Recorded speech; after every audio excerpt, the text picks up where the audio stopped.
Cette polémique à présent qui relance le débat sur la surveillance des salariés, il s'agit du laboratoire Sanofi. Depuis quelques jours, l'entreprise a équipé les badges de ses salariés d'une puce de géolocalisation qui permet donc de les suivre partout dans les locaux. Les syndicats dénoncent un flicage, la direction, elle, se justifie. Tiffaine de Tricorneau, Ambroise Duché avec Valérie Lucas. C'est un gadget qui équipe les 3000 salariés de ce site depuis une semaine. Voilà le badge.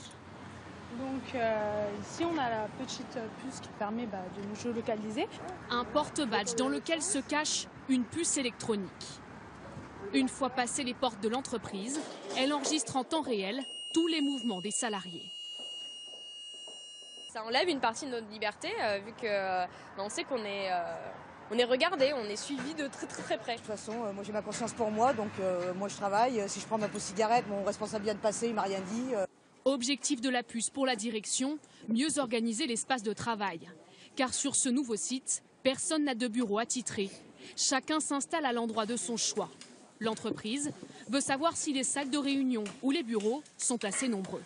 Je rentre dans cette salle.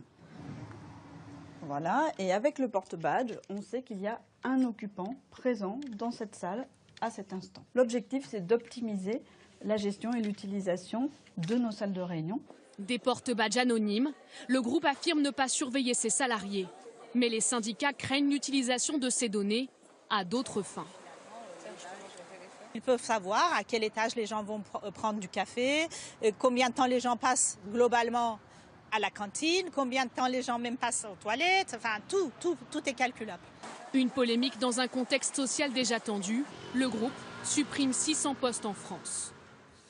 Bonsoir Jean-Paul Chapelle. Bonsoir, c'est vrai que le système peut surprendre. Est-ce que c'est légal? Alors, en principe, si la géolocalisation est anonyme, s'il n'y a pas de ciblage personnel, dans ce cas, c'est légal. Que dit la loi précisément? Y a-t-il un cadre?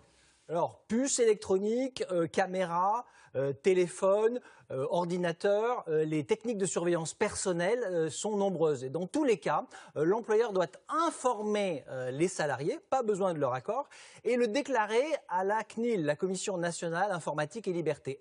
C'est elle, la CNIL, qui va vérifier que ce contrôle est justifié. Alors, soit pour des raisons de sécurité, par exemple les transporteurs de fonds, soit pour lutter contre le vol dans un entrepôt, par exemple, soit pour organiser le travail. Par exemple, une société de réparation pourra géolocaliser le technicien le plus proche de l'ascenseur en panne. Oui. Y a-t-il déjà eu des condamnations dans le passé? Elles sont très rares, même rarissimes. En 2013, un centre Leclerc a été condamné à 10 000 € d'amende. La direction avait installé des caméras dans les vestiaires, les salles de repos et même devant les toilettes.